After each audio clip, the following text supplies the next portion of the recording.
Rain dripped steadily from the gray sky, tapping against the cracked pavement of the small city square. People hurried past with umbrellas, avoiding the cold wind that pushed through the streets. Near the entrance of an old government building stood a woman in a simple dark coat. Her hair was slightly wet from the rain, but her posture remained calm and steady. She looked ordinary, almost invisible among the rushing crowd. In her hands, she held a worn leather bag, clutched quietly as if it carried nothing important. That a police car screeched to a stop nearby. Two officers stepped out, their boots splashing in shallow puddles. One of them, a tall man with a sharp jaw and a bored expression, glanced at the woman and frowned. "Hey, you," he called roughly, walking toward her. "What are you doing here?" The woman slowly lifted her eyes toward him. They were calm, almost too calm. "I'm waiting," she answered softly. "Waiting?" The officer laughed sarcastically and looked back at his partner. "Hear that? She's waiting." His partner smirked, crossing his arms. "For who?" the tall officer demanded. "That's none of your concern," she replied quietly. The officer's smile vanished. He stepped closer, invading her space, his voice dropping into a mocking tone. "Listen, lady. People like you don't stand around government buildings unless they're planning something stupid." A few pedestrians slowed down, sensing tension. The officer grabbed the strap of her bag and pulled it slightly. "What's in here?" The woman didn't resist. She simply released the strap and let him open it. He dug through the contents carelessly. "Papers, a notebook, a pen. Nothing impressive. That's it." He scoffed loudly so the onlookers could hear. "You look like trouble, but carry nothing." His partner chuckled. Probably another drama queen looking for attention. The tall officer suddenly shoved the bag back into her chest. The impact made her step backward slightly, but she didn't react with anger. Instead, she calmly picked the bag up from where it fell against her coat. "You shouldn't treat people this way," she said gently. That sentence made the officer laugh louder than before. "Oh, really?" he mocked. "And who exactly are you to lecture us? A lawyer? A politician? A hero?" A few people nearby began recording with their phones. The officer noticed and became even more theatrical, enjoying the attention. "Look at her," he said loudly, "standing here like she owns the place." The woman remained silent.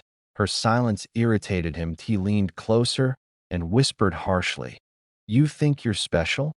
For the first time, she looked directly into his eyes. "No," she answered calmly. "But the law is." The officer rolled his eyes. "Oh, please, don't start with that nonsense." He pulled out a small notepad and began scribbling something quickly. "Loitering near a government building. Suspicious behavior," he muttered as he wrote. "Let's see how you explain that at the station."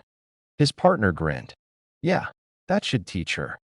The crowd murmured quietly. The woman watched the officer writing the fake report, her face still calm. She slowly reached into the inner pocket of her coat. The officer looked up sharply. "Hey, hands where I can see them." But instead of anything threatening, she pulled out a small black card holder. "Before you finish that," she said softly, "you might want to read this."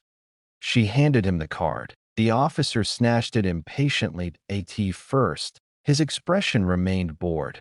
Then it changed. The smirk disappeared from his lips. His eyebrows tightened as he read the words again. His partner leaned closer. "What is it?" The tall officer swallowed slightly. The card trembled in his hand. Printed clearly beneath the official seal were the words, "Internal Affairs, Special Investigator." The rain seemed to grow louder in the sudden silence. The officer's face slowly turned pale. Around them, the crowd stopped whispering. Everyone waited. The woman calmly took her bag and adjusted the strap on her shoulder. Her voice remained quiet, but every word carried weight. "For the past 3 weeks," she said, "there have been reports of officers abusing authority in this district." The second officer stepped backward slightly. The tall officer opened his mouth, but no words came out. "And today," she continued, her calm gaze moving between them. I needed proof. She slowly gestured toward the crowd. Thank you all for staying, she said to the onlookers. Your recordings will be very helpful. Several people lifted their phones. Realizing what had just happened, the tall officer's breathing became heavy. You set us up, he whispered. The woman shook her head slightly. No, she replied. You exposed yourselves. In the distance, another car approached.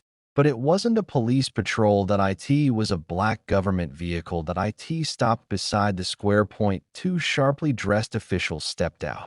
The moment the officers saw them, their confidence completely collapsed. One of the officials looked directly at the woman and gave a respectful nod. Investigator, he said. She returned the nod calmly. Behind them, the crowd began murmuring again, this time in shock. Just minutes earlier, the officers had mocked a quiet, ordinary woman standing in the rain. Now the same woman stood at the center of a corruption investigation that could end their careers. And suddenly, the entire street understood something terrifying. The woman they humiliated was the one person they should have feared the most. Astonished face.